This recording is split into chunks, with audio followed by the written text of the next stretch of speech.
প্রধান উপদেষ্টা ডক্টর মোহাম্মদ ইউনূসের সাথে রাষ্ট্রপতি মিথ্যাচার করে শপথ ভঙ্গ করেছেন বলে রাষ্ট্রপতি মোহাম্মদ শাহাবুদ্দিনকে গ্রেফতার করেছে আইনশৃঙ্খলা বাহিনী। এতে তিনি পদে থাকার যোগ্যতা হারিয়েছেন। রাষ্ট্রদ্রোহ মামলায় রাষ্ট্রপতি শাহাবুদ্দিনকে গ্রেপ্তার করেছে। কার্যালয়টির চারপাশে অবস্থান করছে 2 শতাধিক পুলিশ সদস্য। আইনশৃঙ্খলা বাহিনীর বিবৃতি অনুযায়ী সন্দেহভাজন জিনিসপত্র জব্দের অনুমতি দেওয়া হয়েছে তাদের। রাষ্ট্রপতি শাহাবুদ্দিন চুপ্পুর সেই পরিকল্পনা এবার ভেস্তে গেছে। উল্টো অবস্থা এখন এমন বেগতিক অবস্থায় গেছে যে চুপ্পুকে এবার রাষ্ট্রপতির পদ থেকে পদত্যাগ তো করতেই হবে, সেই সঙ্গে তার গ্রেফতার হওয়ার সম্ভাবনাও এখন শতভাগ নিশ্চিত। আজকে চুপ্পু সাহেব যা করতেছে এটা বিশ্বাসঘাতকতা। সেদিন রাতে যারা যারা বঙ্গভবনে ছিল সব চোখের সামনে ঘটছে, আর তিনি যে সাক্ষাৎকার দিচ্ছেন সরাসরি একটা মিথ্যা কথা বলছেন, সে তার শপথ ভঙ্গ করছেন।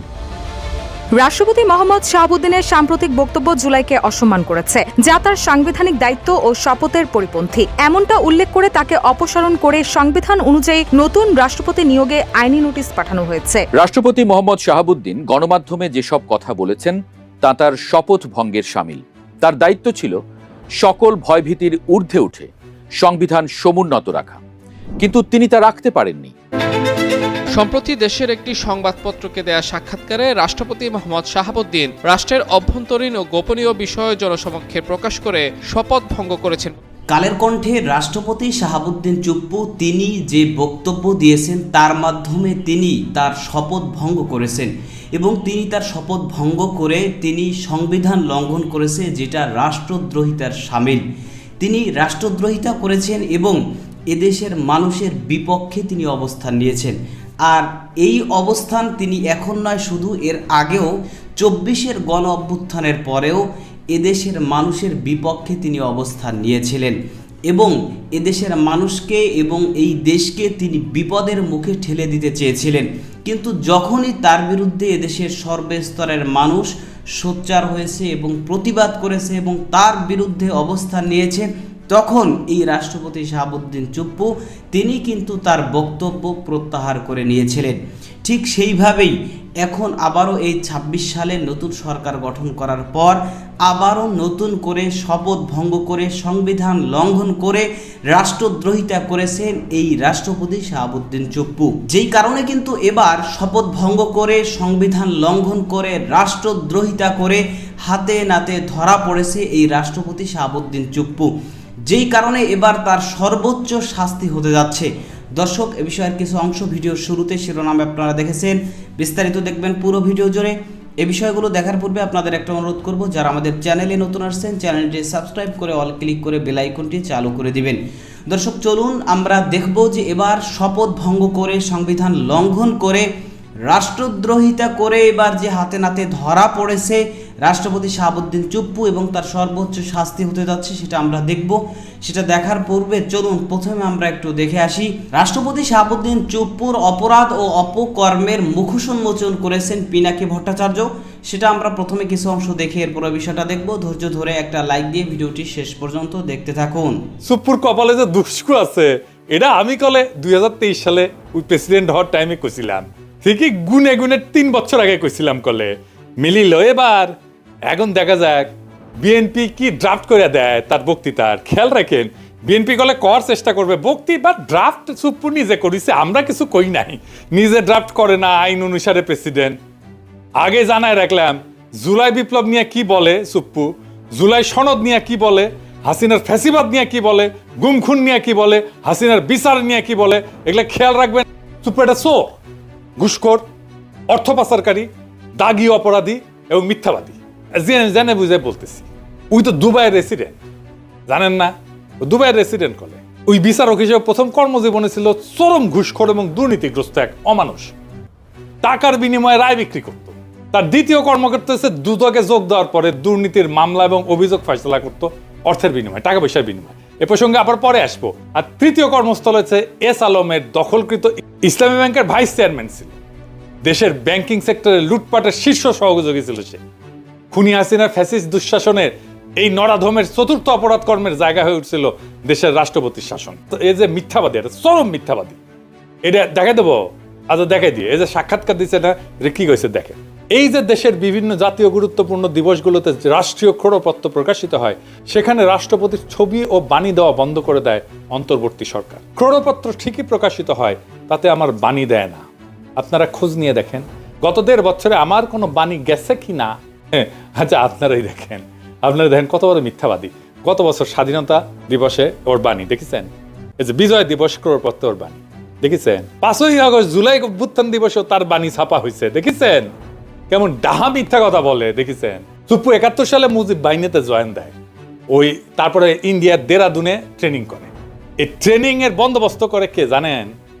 ভারতীয় গোয়েন্দা বাহিনী রয়ের জেনারেল উবান, সে ছিল ট্রেনার। মুজিব বাহিনীর উদ্দেশ্য ছিল স্বাধীনতা যুদ্ধকালে বাংলাদেশে যে বিপ্লবী যুব সমাজের উত্থান হয়েছে তারে খতম করা, মানে বামপন্থীদের খতম করা। এই উদ্দেশ্যে স্বাধীনতার পর রক্ষী বাহিনী গঠন করা হয় এবং তারা কিন্তু 30,000 যুবককে হত্যা করে সেই সময় মুজিবের আমলে, শরদ্দির বডিগার্ডের আমলে। এই রক্ষী বাহিনী তৈরি হয় মুজিব বাহিনীর সদস্যদের দিয়া, মানে সুপ্পুর ভাই ব্রাদারদের দিয়া। সেই রক্ষী বাহিনীকে জিয়াউর রহমান আর্মিতে আত্মীকৃত করে শরদ্দির বডিগার্ড জয় বাংলা হয়ে যাওয়ার পরে। জিয়ার আমলে যতগুলা মিলিটারি কু হয়েছে সেগুলোতে রক্ষী বাহিনী থেকে আসা লোকজন যুক্ত ছিল। জিয়া যে লাস্ট কুতে মারা যায় সেখানেও রক্ষী বাহিনী থেকে আসা অফিসার ছিল কিলিং স্কোয়াডে, যে জিয়াকে খুন করেছে। এটা খালেদা জিয়া ঠিকই বুঝেছিলেন, তাই তিনি কইছিলেন যে সাপকে বিশ্বাস করা যায় কিন্তু আওয়ামী লীগকে বিশ্বাস করা যায় না। যার মধ্যে আওয়ামী লীগের বিন্দু মাত্র জিনিস আছে, চিহ্ন আছে, তারে বিশ্বাস করা যায় না। 72 সালে সুপ্পু পাবনার এডওয়ার্ড কলেজ থেকে বিএসসি পাশ করে। ওই পরীক্ষাটা ছিল নকলের জন্য বিখ্যাত, একেবারে আপনারা সবাই জানেন, মুরব্বীদের জিজ্ঞেস করেন, সব কটা নকল করে পাশ করেছে। 75 সালে সে পাবনার আমিন উদ্দিন আইন কলেজ থেকে LLB ডিগ্রি পায়, মাশাআল্লাহ। 82 সালে সে BCS বিচার ক্যাডারে যোগ দেয়, একটা স্পেশাল ক্যাডার সার্ভিস হয়েছিল। পরবর্তীতে জেলা জজ হিসেবে দায়িত্ব পালন করে। এই হইল দিয়া তার বিদ্যা অভিজ্ঞতার দৌড়। আগে যারা বিচার বিভাগ থেকে রাষ্ট্রপতি হয়েছিলেন তাদের শিক্ষা জীবনের সঙ্গে এই নকল বা সুপুর তুলনা করলে লজ্জায় মাটিতে মিশা যাওয়া ছাড়া আর কোনো উপায় থাকে না।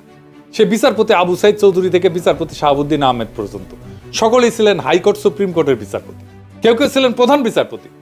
আর কাঁঠাল রানী উপসচিব পর্যায়ে অবসরপ্রাপ্ত এক দুর্নীতিগ্রস্ত বিচারপতিরে বাংলাদেশের সর্বোচ্চ পদে নিয়োগ দিছিল। এই করে পদটার যে কি পরিমাণে অবমূল্যায়ন হয়েছিল সেটা আমাদের ধারণারও বাইরে। দেখেছেন তো কেমন মিছা কথা বলে, চোখে চোখে মিছা কথা বলে। এটা বাংলাদেশের রাষ্ট্রপতি। এরকম একটা মিছা কথা বললে তো মিডিয়াতে হইচই পড়ে যেত, দুনিয়ার যে কোনো সভ্য দেশে কিছু হয়েছে এরকম একটা মিছা কথা বলছে।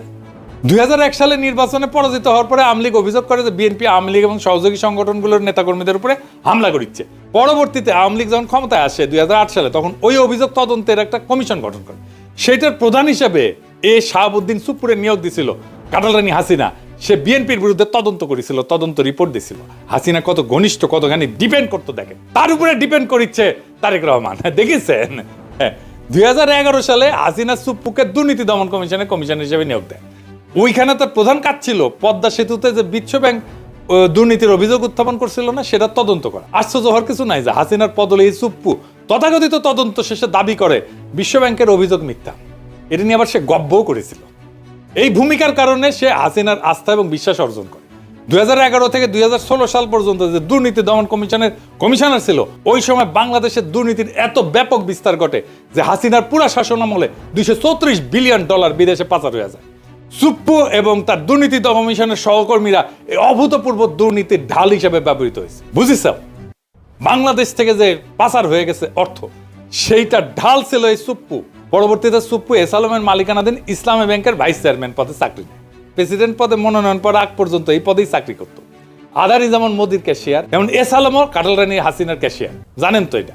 শাহাবুদ্দিন সুপ্পুর নজরদারিতে ইসলামী ব্যাংক জয় বাংলা হয়ে যায়। এবং এস আলমের সাথে আমাদের শিলং সালাউদ্দিনের একটা গুটু আছে, জানেন তো।